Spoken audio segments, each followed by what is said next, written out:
The tip of the seconds clock, तो उसको एक बार पूरा राउंड कंप्लीट करने में जो सेकंड्स की क्लॉक है, जो सेकंड्स की जो टिप नीडल है, उसको पूरा अपना एक राउंड कंप्लीट करने में पूरे 60 सेकंड्स लगते हैं, यानी कि 1 मिनट लगता है पूरा पूरा कंप्लीट करने में। तो बोल रहे हैं 60 seconds to move once on the circular dial of the clock if the radius of the dial of the clock be 10.5 centimetre.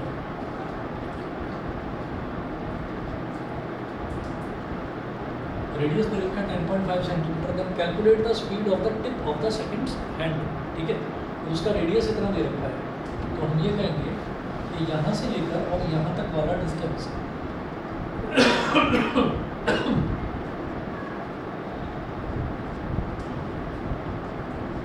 Distance covered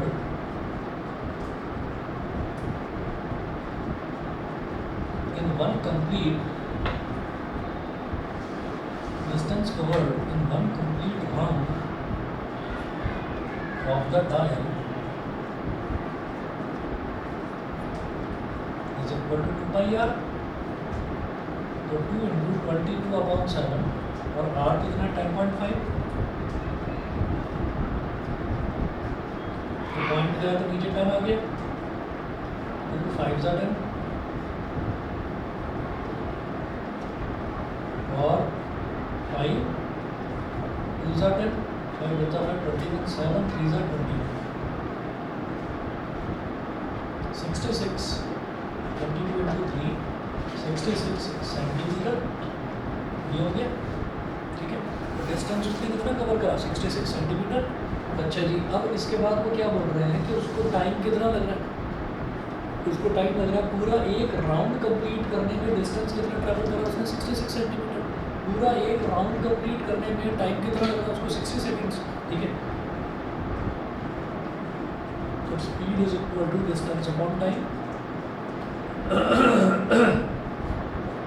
speed is equal to distance upon time. Distance उसने कितना travel करा 66 centimetre और time उसको कितना लगा 60 seconds 60 seconds. ठीक है, अब ये हो जाना चाहिए 6 10 का 60 और 6 11 66 11 अपॉन टाइम 10 इज 1.1 सेंटीमीटर पर सेकंड। ये है इसका आंसर। हाँ, तो मीटर पर सेकंड में अगर इसी को मीटर पर सेकंड में लिखेंगे तो क्या हो जाएगा, देखिएगा भाई ऊपर तो सेंटीमीटर है। ठीक है, तो सेंटीमीटर को मीटर में कैसे कन्वर्ट करेंगे, डिवाइड बाई 100। तो इसी को 100 से डिवाइड कर दो ना, मीटर पर सेकंड आ जाएगा 1.1 डिवाइडेड बाई 100। तो एक जीरो और लगा, 2 जीरो काटा, ये ऐसे तो 0.011 मीटर पर सेकंड। बताइए यही है आंसर, यही है ना। ठीक है जी, चलिए जी, इसके बाद साइंस में और कहीं कोई डाउट हो तो पहले वो बताइए, और मैं फंडामेंटल यूनिट ऑफ लाइफ आगे कंटिन्यू करूँगा। तो उसके लिए ना मैंने जो आपको पहले पढ़ा रखा है चैप्टर, तो उसके नोट्स बनवाए थे, तो उसकी ज़रूरत ना पड़े इसलिए मैंने PDF भेज दिया आपको। ठीक है ना, तो वहीं से पढ़ लेंगे। तो सारी चीज़ अगर लिखवाने लगूंगा मैं तो उतना जल्दी हम रिवाइज नहीं कर पाएंगे, तो इसलिए मैंने नोट्स भेज दिए हैं, तो वहीं से करवाऊँगा। मैंने ग्रुप पर डाल भी दिया था, 1 मिनट वेट करें बस।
देखिएगा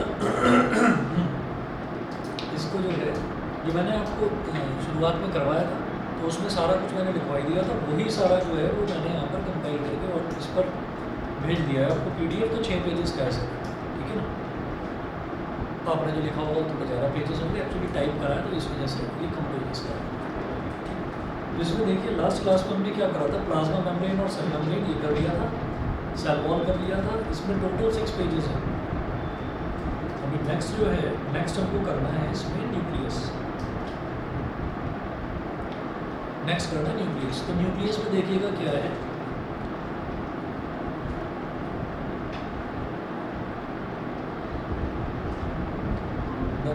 nucleus has a double layered covering. और इसमें अगर आप पीडीएफ देखेंगे तो पीडीएफ के पेज नंबर 2 पर है, न्यूक्लियस वाला देख रहे हैं पोर्शन।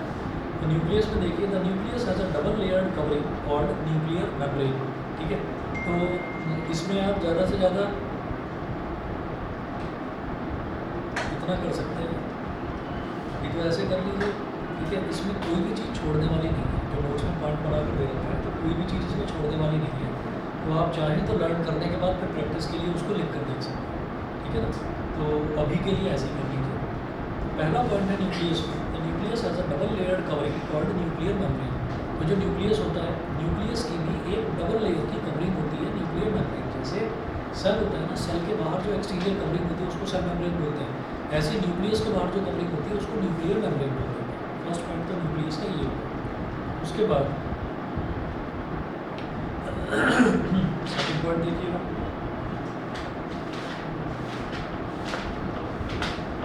उसके बाद सेकंड पॉइंट देखिए, सेकंड है the nuclear membrane has pores which allow the transfer of material from inside the nucleus to its outside, that is to the cytoplasm. The nuclear membrane has pores. Nuclear membrane में छोटे छोटे pores होते हैं which allow the transfer of material from inside the nucleus to its outside, that is to the cytoplasm.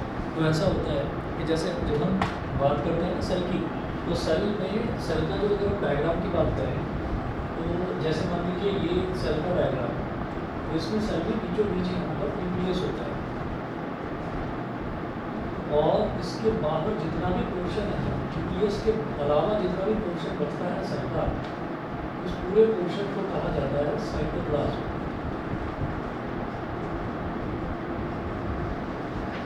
इसको कहते हैं cytoplasm. तो cell के बाहर वाला जितना भी पोर्शन है उसको साइटोप्लाज्म कहते हैं।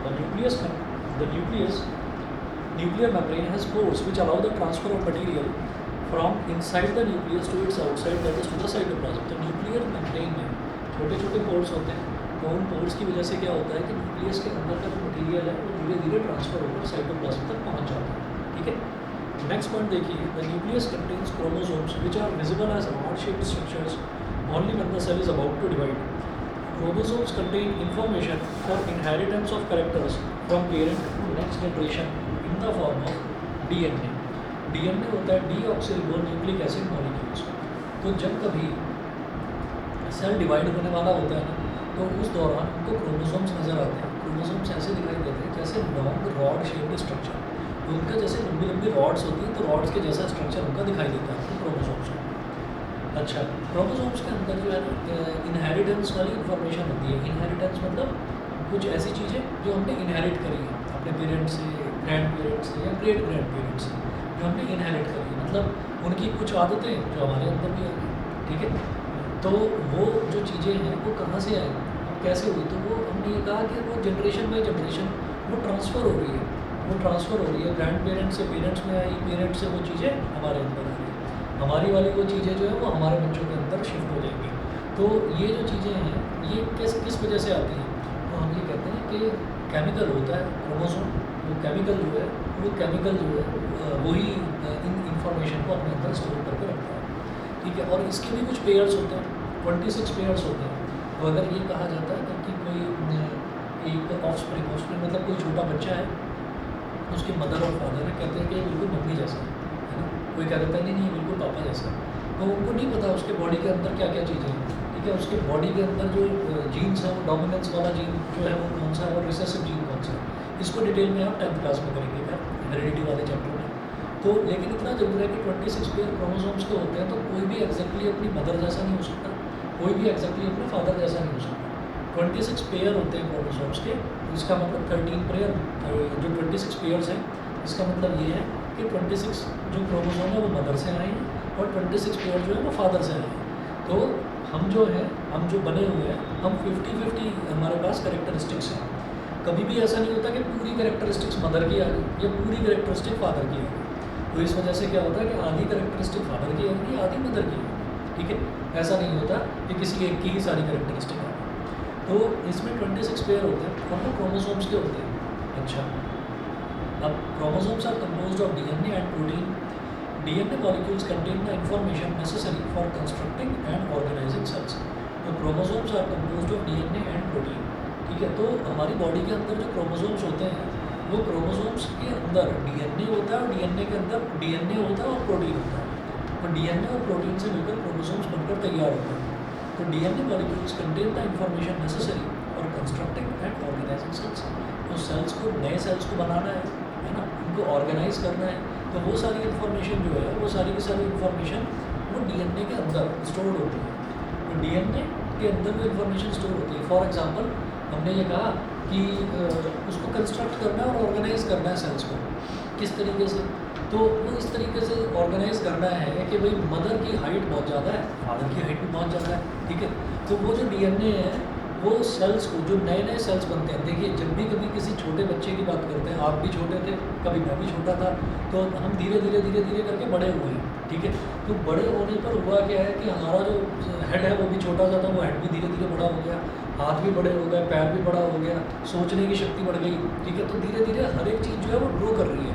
तो वो ग्रो कैसे कर रही है? क्योंकि उससे रिलेटेड जो सेल्स हैं वो धीरे धीरे डेवलप कर रहे हैं। तो वो जो सेल्स डेवलप करने का काम होता है ना, वो डीएनए करता है।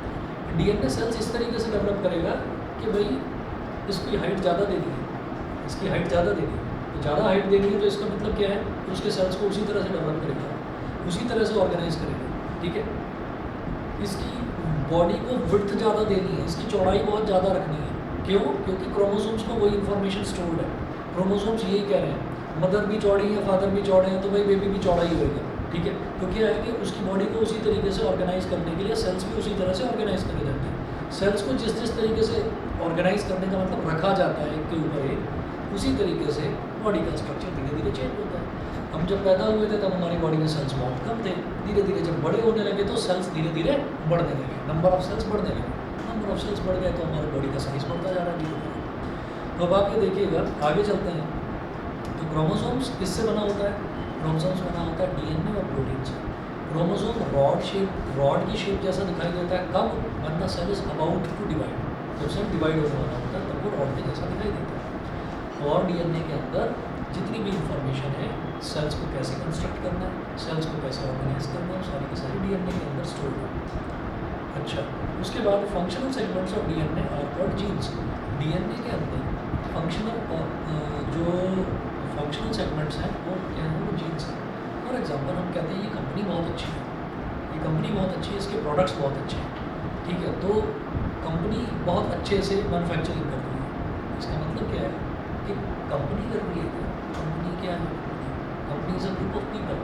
तो इसी तरीके से हम ये कहते हैं डीएनए क्या है? डीएनए एक ऑर्गेनाइजेशन की तरह है, उसके अंदर जो वर्किंग कंपोनेंट है दैट इज कॉल्ड जीन, ठीक है। तो क्रोमोसोम के अंदर इंफॉर्मेशन स्टोर्ड है, कहाँ स्टोर्ड है? डीएनए में। डीएनए जो है, डीएनए कंस्ट्रक्ट करता है और ऑर्गेनाइज करता है सेल्स को। तो DNA is just like an organisation, उसके अंदर जो फंक्शनल यूनिट है वो है जीन। तो जीन करता है बेसिकली काम। फॉर एग्जांपल हम ये कहते हैं कि इस कोचिंग सेंटर में टीचर्स बहुत अच्छे हैं, इस स्कूल के अंदर टीचर्स बहुत अच्छे हैं। तो इसका मतलब क्या है? इसका मतलब ये हुआ कि भाई ये स्कूल बहुत अच्छा है, मतलब इसके टीचर्स बहुत अच्छे हैं, ठीक है। तो डीएनए अगर काम कर रहा है तो कौन कर रहा है काम? बेसिकली जीन कर रहा है, उसके अंदर वर्किंग कंपोनेंट जीन है। तो देखिएगा यहाँ पर है functional segment of DNA are called genes in a cell which is not dividing, this DNA is present as a part of chromatin material. एक ऐसा सेल जो डिवाइड ही नहीं हो रहा है, तो ये जो डीएनए है ये डीएनए क्रोमैटिन के अंदर स्टोर होता है। वैसे डीएनए कहाँ होता है? क्रोमोसोम के अंदर स्टोर होता है। लेकिन एक ऐसे सेल में जो सेल कभी डिवाइड ही नहीं होगा, तो उस सेल में डीएनए कहाँ स्टोर होगा? क्रोमैटिन के अंदर स्टोर होगा। अच्छा, क्रोमैटिन मटेरियल इज विजिबल। अब क्रोमैटिन क्या है? तो chromatin material is visible as entangled mass of thread like structures whenever the cell is about to divide. तो chromatin material gets organised into chromosomes. तो क्रोमैटिन मटेरियल क्या होता है? Chromatin material ऐसा लगता है जैसे कि एक एंटेंगल्ड मास है, थ्रेड लाइक स्ट्रक्चर्स का, एक थ्रेड, दूसरा थ्रेड, तीसरा थ्रेड, बहुत सारे थ्रेड्स को जोड़कर एक एंटेंगल्ड मास तैयार करें। ठीक है, वो दीपावली पर आती है ना खाने के लिए सोन पापड़ी, सुना होगा सोन पापड़ी, उसको कभी बारीक बारीक निकाल कर देखो, छोटा छोटा करके देखो, तो पतले पतले पतले पतले थ्रेड जैसे निकलते हैं उसके अंदर से। ठीक है, तो जैसे थ्रेड्स को इकट्ठा करके एक जगह एंटेंगल्ड मास बना दिया हो, तो ऐसे एक पूरा पीस तैयार हो जाता है सोन पापड़ी का। सेम वैसा ही स्ट्रक्चर होता है, पतले पतले पतले पतले बहुत सारे थ्रेड्स हैं, वो सारे के सारे एक जगह जब जुड़े रहेंगे तो जुड़कर जो एक सेगमेंट तैयार होता है उसको हम क्रोमैटिन बोल देते हैं। क्रोमैटिन ऐसा दिखाई देता है। अच्छा, जब सेल सोचता है कि नहीं अब मैं डेवलप हो गया, है ना, अब मेरा साइज इतना बड़ा हो गया है कि now I am not entitled to be called as a cell. इस सेल का तो साइज़ बहुत छोटा होना चाहिए, अब मैं बहुत बड़ा हो गया हूँ तो मुझे अब डिवाइड हो जाना चाहिए, 2 सेल्स में डिवाइड हो जाना चाहिए। तो जब सेल डिवाइड होने की सोचता है तो यही जो क्रोमैटिन है, it gets organised into chromosome. ये क्रोमैटिन क्रोमोसोम में कन्वर्ट हो जाता है। ठीक है, तो हमने ये कहा कि जब सेल डिवाइड नहीं हो रहा होता तो डीएनए कहाँ रहता है? क्रोमैटिन के अंदर। जब सेल डिवाइड होने वाला होता है तो डीएनए आ जाता है क्रोमोसोम के अंदर। एक्चुअली क्रोमैटिन ही कन्वर्ट होकर क्रोमोसोम में ऑर्गेनाइज हो जाता है। समझ गए?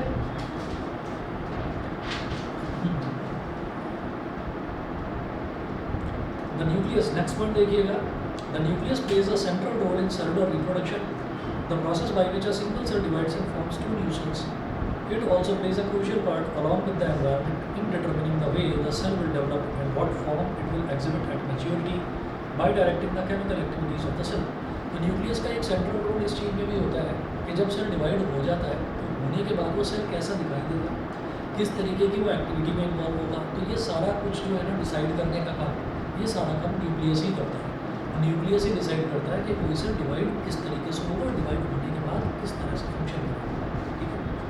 आगे देखिएगा, in some organisms like bacteria the nuclear region of the cell may be poorly defined due to the absence of nuclear membrane. Such an undefined nuclear region containing only nucleic acids is called a nucleoid. तो कुछ organisms ऐसे होते हैं जैसे कि bacteria, उनमें क्या होता है कि न्यूक्लियस की जो बाउंड्री है वो प्रॉपर्ली डिफाइंड नहीं होती। क्यों नहीं होती प्रॉपर्ली डिफाइंड? क्योंकि उनमें न्यूक्लियर मेम्ब्रेन नहीं होता, इसलिए न्यूक्लियस की जो बाउंड्री है वो प्रॉपर्ली डिफाइंड नहीं होती। अच्छा, तो जो इस तरीके का जो न्यूक्लियस होता है उसको हम बोल देते हैं न्यूक्लियोइड। समझ गए? न्यूक्लियोइड, तो जिसमें न्यूक्लियर मेम्ब्रेन एब्सेंट होता है ऐसे न्यूक्लियस को बोलते हैं nucleoid. Such organisms whose cells lack a nuclear membrane are called prokaryotes। और ऐसे ऑर्गेनिज्म जिनके अंदर न्यूक्लियर मेम्ब्रेन ही नहीं होता उनको हम ऐसे ऑर्गेनिजम्स को हम बोलते हैं prokaryotes. Organisms with cells having a nuclear membrane are called eukaryotes। तो जिन ऑर्गेनिजम्स के न्यूक्लियस में न्यूक्लियर मेम्ब्रेन नहीं होता उनको बोलते हैं प्रोकैरियोट्स।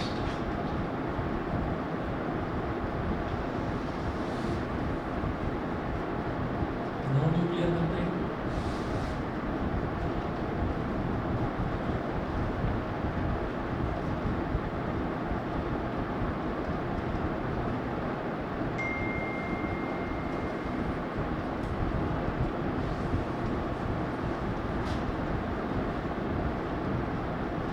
न्यूक्लियर मेम्ब्रेन होता है उनको बोलते हैं यूकैरियोट्स या eukaryotic cells. Prokaryotic cells also lack most of the other cytoplasmic organelles present in eukaryotic cells. तो प्रोकैरियोटिक सेल्स जो होते हैं उनके अंदर बहुत सारी ऐसी ऑर्गेनेलीज नहीं होती जो कि यूकैरियोटिक सेल्स के अंदर होती है। ठीक है जी, ऑनलाइन वाले बच्चे बताएं यहाँ तक क्लियर है सभी को? ठीक है जी, अगला देखें। नेक्स्ट पॉइंट है, many of the functions of such organelles are also performed by poorly organised parts of the cytoplasm. तो ऐसी ऑर्गेनेलीज के बहुत सारे फंक्शंस जो हैं they are performed by poorly organised parts of the cytoplasm. तो poorly organised parts, मैं prokaryotes की बात कर रहा हूँ। प्रोकैरियोट्स जिनमें न्यूक्लियस के बाहर की बाउंड्री डिफाइंड नहीं है, तो उनके बाहर जो साइटोप्लाज्म है, साइटोप्लाज्म में जो अलग अलग साइटोप्लाज्म के अंदर भी जो अलग अलग पार्ट्स होते हैं वो भी प्योरली डिफाइंड होते हैं, वो भी ऑर्गेनाइज नहीं होते प्रॉपर, क्योंकि न्यूक्लियस की कोई प्रॉपर शेप नहीं है। ठीक है, The chlorophyll in photosynthetic prokaryotic bacteria is associated with membranous vesicles, bag-like structures, but not with plastids, as in eukaryotic cells. Chlorophyll in photosynthetic prokaryotic bacteria, तो prokaryotic bacteria में जो chlorophyll होता है वो it is associated with membranous vesicles. तो वो कुछ membranous vesicles के साथ में attached होता है, जुड़ा रहता है उनके साथ, but not with plastids as in eukaryotic cells. Eukaryotic cells में वो किसके साथ जुड़ा रहता है? वो प्लास्टिड्स के साथ जुड़ा रहता है. समझ गए जी? क्लियर? ठीक, आगे चलते हैं न्यूक्लियस के बारे में. नेक्स्ट है हमारा साइटोप्लाज्म. साइटोप्लाज्म में देखिए 3 पार्ट्स करते हैं. साइटोप्लाज्म में पहला है the cytoplasm is the fluid content inside the plasma membrane. It also contains many specialised cell organelles. Each of these organelles performs a specific function for the cell. तो हम ये कहते हैं कि प्लाज्मा मेम्ब्रेन के अंदर जो फ्लूइड जैसा सब्सटेंस होता है उसी को हम क्या बोलते हैं? साइटोप्लाज्म बोलते हैं. प्लाज्मा मेम्ब्रेन के अंदर होता है. प्लाज्मा मेम्ब्रेन क्या है? ये पूरा का पूरा जो सेल मेम्ब्रेन है, सेल के बाहर का जो बाउंड्री है उसके अंदर न्यूक्लियस है. न्यूक्लियस के चारों तरफ जो है जो ये फ्लूइड जैसा है सारा मटीरियल, इसी को साइटोप्लाज्म बोलते हैं. साइटोप्लाज्म के अंदर में बहुत सारे अलग अलग सेल ऑर्गेनेल्स होते हैं. Each of these organelles performs a specific function for the cell. तो ये जितने भी ऑर्गेनेल्स हैं ये सेल के लिए कोई ना कोई स्पेसिफिक फंक्शन परफॉर्म करते हैं. आगे देखेंगे cell organelles are enclosed by membranes. Cell organelles जो है they are enclosed by membranes. तो उनको अलग अलग तरीके के जो मेम्ब्रेन्स हैं, अलग अलग तरीके के मेम्ब्रेन्स जो हैं वो उनको एनक्लोज करके रखते हैं. तो सेल ऑर्गेनेल्स भी ऐसे नहीं है कि सेल ऑर्गेनेल्स भी ऐसे खुले में घूम रहे हैं कि उनकी कोई बाउंड्री नहीं है. तो उनकी भी सबकी बाउंड्री होती है, कोई ना कोई particular shape. In prokaryotes beside the absence of a defined nuclear region, the membrane-bound cell organelles are also absent. Prokaryotes हमने देखा, प्रोकैरियोट्स कौन से ऑर्गेनिजम्स होते हैं जिनके न्यूक्लियस के बाहर कोई कवरिंग नहीं होती, नो न्यूक्लियर मेम्ब्रेन, जिसमें कोई न्यूक्लियर मेम्ब्रेन नहीं होता. तो उसमें क्या है कि न्यूक्लियस के बाहर जितना भी साइटोप्लाज्म में जितने भी सेल ऑर्गेनेल्स हैं वो सारे के सारे जो सेल ऑर्गेनेल्स हैं भाई उनके अंदर भी कोई मेम्ब्रेन नहीं होता. ठीक है ना? उनकी भी मेम्ब्रेन का मतलब क्या, उनकी भी बाहर की कोई कवरिंग नहीं होती, वो भी ऐसे ही पुअरली डिफाइंड होते हैं सारे के सारे. On the other hand the eukaryotic cells have nuclear membrane as well as membrane enclosed organelles. Membrane enclosed organelles का मतलब उनकी ऑर्गेनेल्स जो हैं उनका भी मेम्ब्रेन होता है, यानी कि उनकी भी कवरिंग होती है. तो प्रोकैरियोट्स में जितने भी सेल ऑर्गेनेल्स हैं उन सब का भी कोई एक्सटर्नल कवरिंग नहीं होती. और जो यूकैरियोट्स हैं उनके जो सेल ऑर्गेनेल्स हैं उनमें सब में proper nuclear membrane, proper membrane होता है. मेम्ब्रेन एनक्लोज्ड ऑर्गेनेल्स कहलाते हैं. सभी को क्लियर है अब तक? ठीक है. ऑनलाइन वाले बताएंगे आशीष, रुद्रांश, अभिराज? ठीक है. अगला देखिएगा the significance of membranes can be illustrated with the example of viruses. Viruses lack any membranes and hence do not show characteristics of life until they enter a living body and use its cell machinery to multiply. तो इसका एक example हो सकता है virus. Virus जो है, virus की कोई भी प्रॉपर मतलब उनकी कोई शेप और साइज नहीं होता. तो वायरस जो है जब किसी की बॉडी के अंदर एंटर कर जाता है, जैसे कोरोना वायरस था, ये कहते थे ना कि भाई जो 2 गज की दूरी, मास्क है ज़रूरी. ये याद होगा, 4 साल पुरानी बात है. आपको 5th क्लास में ऑनलाइन क्लासेस शुरू हुई होगी फिर आपकी पहली बार. तो उसमें ये जो 2 गज की दूरी बोला जाता था वो इसलिए बोला जाता था कि अगर कोई बोल रहा है, बहुत सारे लोग ऐसे होते हैं और ज़्यादातर लोग होते हैं कि अगर हम बोलते हैं तो जब हम बोलते हैं तो हमारे मुँह से छोटे छोटे छोटे छोटे ड्रॉपलेट्स निकलते हैं. हमारी सलाइवा के छोटे छोटे ड्रॉपलेट्स निकलते हैं जब हम बोलते हैं. इसी वजह से आपने ये भी नोटिस करा होगा, आप लोगों ने कब करा होगा, मैंने बहुत ज़्यादा नोटिस करा था कि जब मैं स्टूडेंट्स को पढ़ाता भी था तो मास्क लगा कर पढ़ाता था. 1 घंटा या 2 घंटे, 2 क्लासेस के बाद में, क्योंकि लगातार बोलना पड़ता है, तो 2 क्लासेस के बाद में वो जो मास्क है वो भी हल्का हल्का गीला हो जाता है. गीला क्यों हो गया? क्योंकि मुँह से जब हम बोल रहे हैं तो सलाइवा की छोटी छोटी ड्रॉपलेट्स जो है वो निकल रही है. और वो इतनी छोटी ड्रॉपलेट्स होती हैं कि वो जो एटमॉस्फेयर है वो एटमॉस्फेयर में इवेपोरेट हो जाएगा, ठीक है ना। ऐसा नहीं है कि वो एटमॉस्फेयर में घूमे ही जा रही है नहीं, वो इवेपोरेट हो जाएगा। तो इस वजह से वो जो सोशल डिस्टेंसिंग भी बोला गया था वो इसलिए बोला गया था, एक तो आप मास्क लगा कर बैठेंगे, ऊपर से थोड़ा दूर बैठेंगे, तो अगर बाई चांस अगर आप कोरोना इन्फेक्टेड हैं यानी कि कोविड पॉजिटिव हैं, तो अगर आपके मुँह से किसी भी तरीके की ड्रॉपलेट निकलती है तो पहले तो मास्क उसको रोक लेगा, उसको स्प्रेड नहीं होने देगा, मास्क उसको रोक लेगा। और अगर उसके बावजूद भी थोड़ा बहुत इधर उधर निकल गया तो आपने गैप इतना कर लिया है कि वो इतने हल्के ड्रॉपलेट्स होते हैं, वो धीरे धीरे सेटल डाउन होते हैं, नीचे सेटल डाउन होते हैं। और कोरोना वायरस का क्या था कि वायरस है, वायरस बॉडी के अंदर एंटर कर गया, तो जब वो वायरस के लिए सबसे ज़रूरी होती है होस्ट बॉडी, यानी कि वो अगर किसी बॉडी के अंदर एंटर कर रहा है तो आपने खाना खाया अपनी बॉडी के न्यूट्रिशन के लिए, आपने खाना खाया, लेकिन वो खाना जो है वो कोरोना वायरस को खाना शुरू हो गया और धीरे धीरे उसने ग्रो करना शुरू करा। आपके बॉडी के जो सेल ऑर्गेनेल्स हैं उनकी, बिकॉज हम कौन है, हम यूकैरियोट्स हैं, हमारी बॉडी के अंदर जो सेल है, सेल के मेम्ब्रेन्स हैं, तो सेल का जो मेम्ब्रेन है उस मेम्ब्रेन को उसने यूज़ करना शुरू करा कोरोना वायरस ने, तो उसने अपना मेम्ब्रेन बना लिया और धीरे धीरे धीरे धीरे ग्रो करना शुरू करा, ग्रो करने के बाद मल्टीप्लाई करना शुरू करा, फिर आपको खांसी होनी शुरू हुई, फिर जुकाम होना शुरू हुआ, फिर सर दर्द, फिर बुखार हो गया, है ना, और फिर धीरे धीरे फिर जब टेस्ट कराया तो पता चला कोविड पॉजिटिव है। फिर उसके बाद क्या होता है कि उसके बाद जो दवाइयाँ दी जाती थी वो दवाइयाँ वही दी जाती थी जिससे कि वायरस जो है वो मल्टीप्लाई ना हो, वायरस ना बढ़े, ठीक है, और बॉडी को प्रॉपर न्यूट्रिशन मिलता है।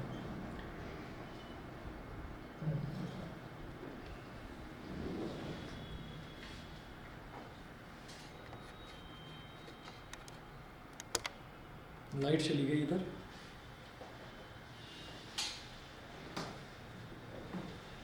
अब सेल ऑर्गेनेल्स की बात करते हैं। तो सेल के अंदर जैसे कि न्यूक्लियस है, न्यूक्लियस के चारों तरफ जो डॉट डॉट डॉट करके हमने दिखाया है, तो इसमें अलग अलग तरीके के कंपोनेंट्स होते हैं, उन्हीं को हम बोल देते हैं सेल ऑर्गेनेल्स। मतलब सेल के अंदर के छोटे छोटे जो कंपोनेंट्स हैं that are called cell organelles. अच्छा, तो every cell has a membrane around it to keep its own contents separate from the external environment.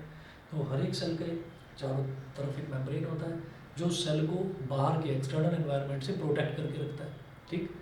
उसके बाद देखिएगा large and complex cells including cells from multicellular organisms need a lot of chemical activities to support their complicated structure and function, ठीक है। तो जो multi cellular organisms होते हैं, multi cellular organism जैसे हम हैं, तो हमारी बॉडी के अंदर ऐसा नहीं है कि सिर्फ एक ही सेल है, तो we are not unicellular, we are multicellular. तो मल्टी सेलुलर ऑर्गेनिजम्स में क्या होता है, मल्टी सेलुलर ऑर्गेनिजम्स में जितने भी सेल्स हैं वो सारे ना अलग अलग तरीके की एक्टिविटी करते हैं। फॉर एग्जांपल एक सेल है उसका नाम होता है न्यूरॉन। न्यूरॉन आपने सुना होगा। तो जो न्यूरॉन है वो कहाँ पाया जाता है, वो दिमाग में पाया जाता है।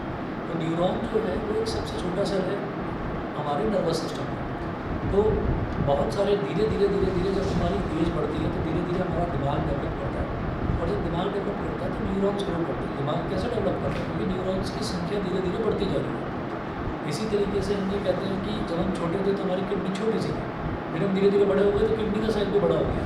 तो कैसे हुआ, जो सबसे छोटा सेल होता है किडनी में उसको बोलते हैं नेफ्रॉन, ठीक है। तो नेफ्रॉन की क्वांटिटी धीरे धीरे जैसे जैसे बढ़ती जा रही है वैसे वैसे हमारी किडनी का साइज बड़ा होता जा रहा है। तो इन्होंने यही बोला है कि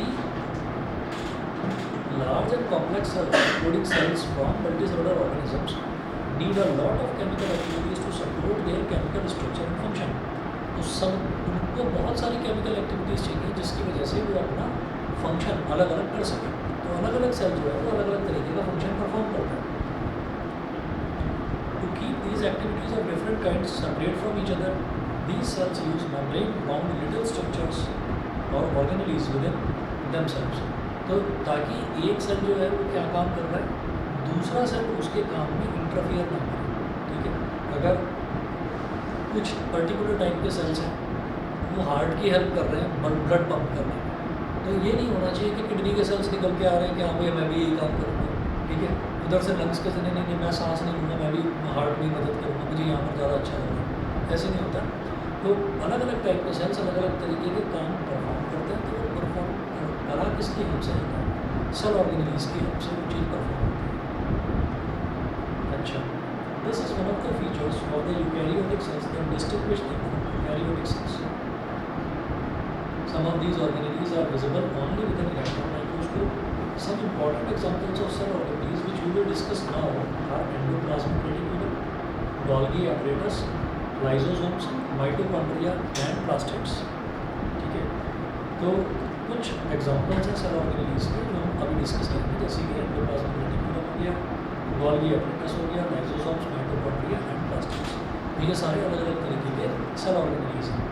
अब हमको सबसे पहले ये डिस्कस करते हैं एंडोप्लाज्मिक रेटिकुलम। एंडोप्लाज्मिक रेटिकुलम देखिए, the endoplasmic reticulum ER is a large network of membrane-bound tubes and sheets. It looks like long tubules or round or oblong bags. The ER membrane is similar in structure to the plasma membrane. Endoplasmic reticulum एक large network है membrane-bound tubes का और sheets का, ठीक है। तो इसमें क्या होता है कि बहुत सारी ट्यूब्स और शीट्स हैं, तो उनका एक कॉम्बिनेशन, उनका एक ग्रुप, उसको हम बोल देते हैं एंडोप्लाज्मिक रेटिकुलम ER, ठीक है। It looks like long tubules और राउंड और ऑब्लॉन्ग बैग्स। लॉन्ग ट्यूब्यूल्स या जैसे वो पंचिंग बैग होता है ना, उस तरीके के ट्यूब्यूल्स, उसको ट्यूब्यूल बोल देते हैं। तो वैसा ये दिखाई देता है, इसका स्ट्रक्चर इस तरीके का। अच्छा, there are two types of ER, rough endoplasmic reticulum and smooth endoplasmic reticulum. दो तरीके के होते हैं, RER रफ एंडोप्लाज्मिक रेटिकुलम और SER smooth endoplasmic reticulum. RER looks rough under a microscope because it has particles called ribosomes attached to its surface. The ribosomes, which are present in all active cells, are the sites of protein manufacture. तो RER जो है उसको अगर आप एक microscope की help से अगर आप देखेंगे तो उसमें उसके चारों तरफ जो है dot dot dot dot dot dot चिपके हुए रहते हैं, बहुत छोटे छोटे बारीक बारीक, उनको बोलते हैं ribosomes.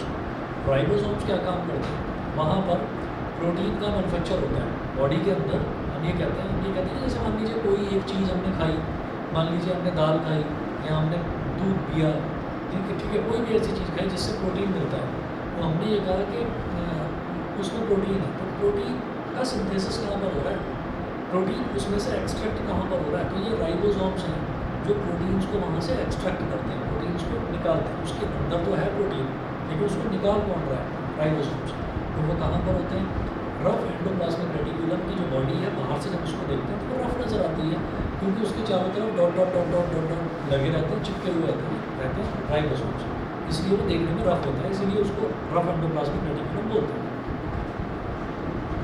The manufactured proteins are then sent to various places in the cells depending on need using the ER. अब जो प्रोटीन मैन्युफैक्चर हुआ राइबोसोम्स पर, जो प्रोटीन मैन्युफैक्चर हुआ उसको अलग अलग जगह पर भेज दिया जाता है, ठीक है, जहाँ पर जितनी प्रोटीन की ज़रूरत होती है, ठीक है, तो वहाँ भेज दिया जाता है। फॉर एग्जांपल धीरे धीरे जब हमारी एज बढ़ती है तो हमारे हाथ पैर लंबे होते हैं, ठीक है, आँख एक पर्टिकुलर साइज़ होता है आपका, ऐसा नहीं है कि आँख भी इतनी लंबी हो जाए जब एज बढ़े, है ना, तो ऐसा नहीं होता। तो जब बच्चा छोटा होता है तो उसकी आँख इतनी सी है, धीरे धीरे बड़ा हुआ थोड़ी बड़ी होगी, बस, और ज़्यादा नहीं। तो आइज़ जो है, आइज़ के साइड पर प्रोटीन्स को नहीं भेजा जाता, ठीक है, क्योंकि आइज़ को उतना बड़ा हमको करना नहीं है, नोज़ को उतना बड़ा हमको करना नहीं है, ठीक है। तो जहाँ पर ज़्यादा ज़रूरत होती है वहाँ पर प्रोटीन्स को भेजने का काम भी एंडोप्लाज्मिक रेटिकुलम ही करता है, ठीक है ना। अच्छा, उसके बाद है था SER। SER हमने आ गया पेज नंबर 4 पर। SER है smooth endoplasmic reticulum. The SER helps in the manufacture of fat molecules और lipids important for cell function. तो फैट मॉलिक्यूल्स और लिपिड्स को बनाने का काम कौन करता है, स्मूथ एंडोप्लाज्मिक रेटिकुलम। तो RER में क्या होता है, RER के क्योंकि सरफेस पर राइबोसोम्स चिपके हुए होते हैं, तो वहाँ पर तो प्रोटीन मैन्युफैक्चर होता है, लेकिन फैट का मैन्युफैक्चर जो है वो कहाँ पर होगा, वो SER में होगा, ठीक है। Some of these proteins and lipids help in building the cell membrane. This process is known as membrane biogenesis. तो some of these proteins and lipids help in building the cell membrane.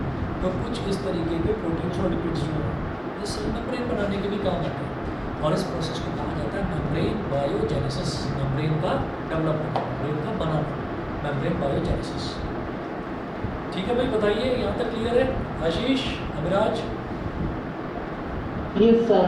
ठीक है, yes. चलिए जी, इसके बाद अगला देखते हैं। One function of the ER is to serve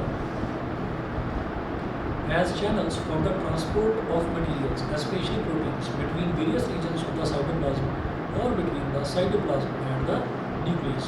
ठीक है, तो मटेरियल्स का जो ट्रांसपोर्ट होता है ना, वो ट्रांसपोर्ट भी ऑन करता है ये एंडोप्लाज्मिक रेटिकुलम में होता है। मतलब एक कोई चीज़ बनी, प्रोटीन सिंथेसिस हुआ, तो प्रोटीन को एक जगह से दूसरी जगह ले जाने के लिए जो ट्रांसपोर्ट प्रोवाइड कराने का काम है वो भी यही करता है endoplasmic reticulum. The ER also functions as a cytoplasmic framework, providing a surface for some of the biochemical activities of the cell.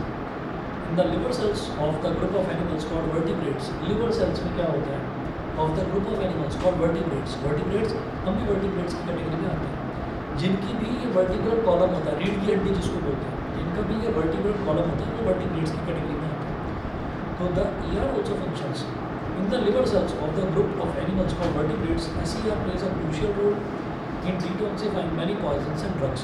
तो अगर हमारे लिवर में किसी भी तरीके का कोई पॉइजन या किसी भी तरीके की कोई ड्रग पहुंच गई है, तो उसको डिटॉक्सीफाई करने का काम, मतलब उसको बॉडी से फ्लश आउट करने का काम भी एंडोप्लाज्मिक रेटिकुलम करता है। यहाँ तक क्लियर सभी को? ठीक है, तो मेन जो डिफरेंस है रफ एंडोप्लाज्मिक रेटिकुलम और स्मूथ एंडोप्लाज्मिक रेटिकुलम, पहला तो यही है कि रफ बाहर से देखने में रफ दिखाई देता है, स्मूथ जो है वो स्मूथ दिखाई देता है।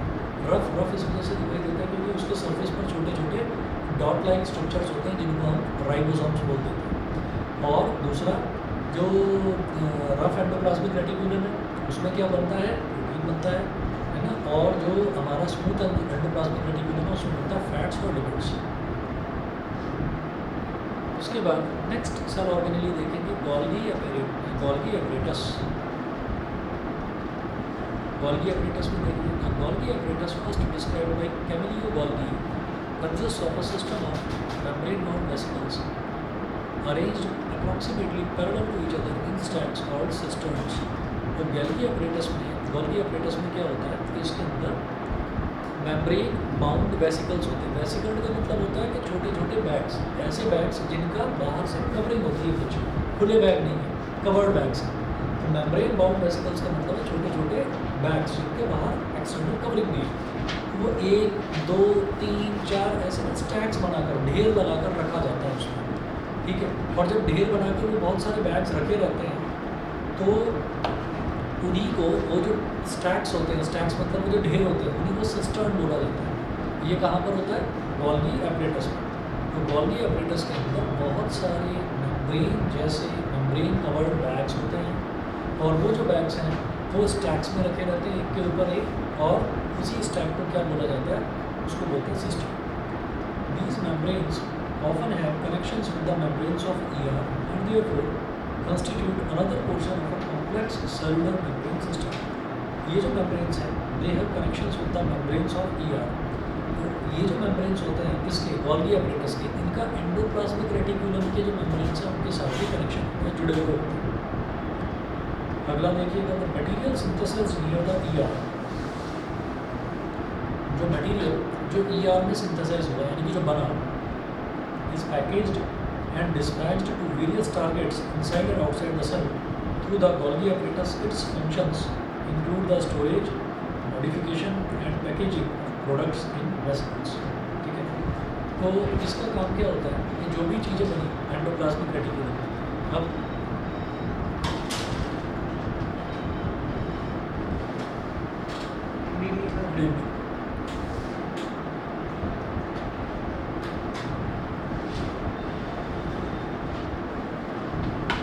एंडोप्लाज्मिक रेटिकुलम में जो भी चीज़ बनी, जैसे स्मूथ एंडोप्लाज्मिक रेटिकुलम में वहाँ क्या बनते हैं? फैट्स और लिपिड्स।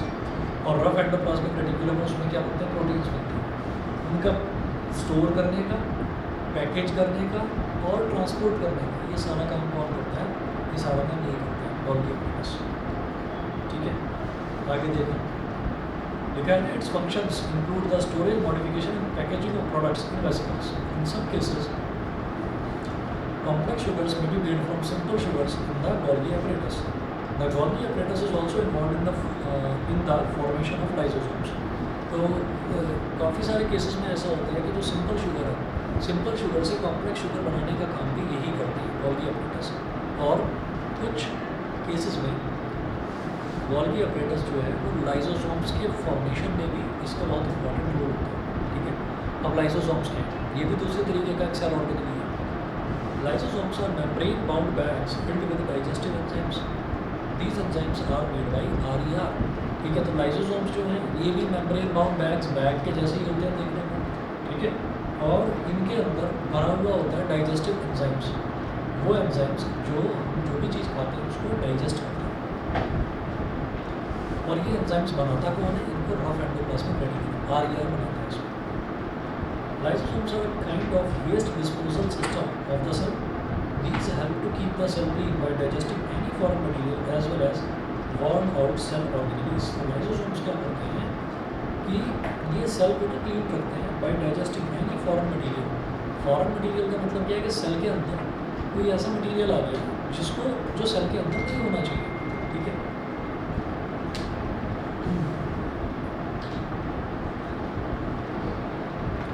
सेल के अंदर कोई ऐसा मटेरियल आ गया जो सेल के अंदर नहीं होना चाहिए, तो उस मटेरियल को डिस्पोज ऑफ करना मतलब फेंक देना, कूड़े में फेंक देना, कौन करता है उसका मतलब लाइसोसोम्स। लाइसोसोम्स क्या करते हैं, खा जाते हैं, ठीक है। तो लाइसोसोम्स एक तरह से डस्टबिन का काम करते हैं। अच्छा, दूसरी चीज़ ये है कि कुछ सेल्स ऐसे भी हैं जो बॉर्ड आउट हो जाते हैं, डेड हो जाते हैं, ख़राब हो जाते हैं। अब वो डेड सेल्स कहाँ जाएँ, तो डेड सेल्स को भी खाने का काम लाइसोसोम्स करता है। तो foreign materials entering the cell such as bacteria or food as well as old organelles end up in the lysosomes which break complex substances into simpler substances। तो जो बाहर से कोई भी चीज़ अगर सेल के अंदर एंटर कर रही है, जैसे कि बैक्टीरिया हो गया या फूड हो गया, तो ये जितनी भी चीज़ें उसके अंदर एंटर कर रही है तो इनके साथ में क्या होता है, and up in the lysosomes. तो ये सारी के सारी सेल के अंदर नहीं होनी चाहिए ये फॉरेन सब्सटेंसेस, ये सारे के सारे कहाँ जाते हैं, लाइसोसोम्स में जाते हैं। तो लाइसोसोम्स एक तरह से डस्टबिन का काम करता है, ठीक है। सेल को क्लीन रखता है, खुद अपने अंदर जितने भी बॉर्न आउट सेल्स हैं, फॉरेन मटीरियल्स हैं, तो सबको अपने अंदर रख लेता है। फॉरेन मटीरियल का मतलब ये नहीं है कि कोई अमेरिका से आ गया, फॉरेन मतलब अमेरिका। फॉरेन का मतलब ये है कि जो चीज़ सेल के अंदर नहीं होनी चाहिए वो सेल के अंदर आ गई। Lysosomes are able to do this because they contain powerful digestive enzymes capable of breaking down all organic material। तो ये ऐसा क्यों कर पाते हैं, क्योंकि उनके पास पावरफुल डाइजेस्टिव एंजाइम्स होते हैं जो किसी भी तरीके के मटेरियल्स को तोड़ने में कैपेबल होते हैं। During the disturbance in cellular metabolism, for example when the cell gets damaged, lysosomes will burst and the enzymes digest their own cell. Lysosomes burst हो जाते हैं और उनके अंदर से बहुत सारे एंजाइम्स निकलते हैं और वो एंजाइम्स उन्हीं सेल्स को खा जाते हैं, डाइजेस्ट करते हैं। Therefore lysosomes are also known as suicide bags of a cell. तो सुसाइड बैग्स का मतलब खुद ही जो अपने बॉर्न आउट सेल्स हैं उनको वो खा जाते हैं, ठीक है। बस इतना करिए। हाँ, फट जाते हैं, वही होता है। तो वो बर्स्ट हो जाते हैं। बर्स्ट होते हैं, क्यों बर्स्ट होते हैं, ताकि उसके अंदर से जितने भी एंजाइम्स हैं वो निकल जाएंगे और वो एंजाइम्स निकल कर क्या करते हैं, वो उन्हीं बॉर्न आउट सेल्स को डाइजेस्ट कर जाते हैं, खा जाते हैं, ताकि सेल क्लीन बना रहे, ठीक है। तो ऐसा डिस्टर्बेंस जब होता है ना सेलुलर मेटाबॉलिज्म में, तब होता है डिस्टर्बेंस। मतलब आपकी तबीयत खराब हो गई या कोई एक्सीडेंट हो गया, चोट लग गई, तो उस दौरान बहुत सारे बॉर्न आउट सेल्स होते हैं। उन बॉर्न आउट सेल्स को खाने का काम यही करते हैं लाइसोसोम्स, ठीक है। बस चिंता कर लीजिए, बाकी नेक्स्ट क्लास में कराते हैं।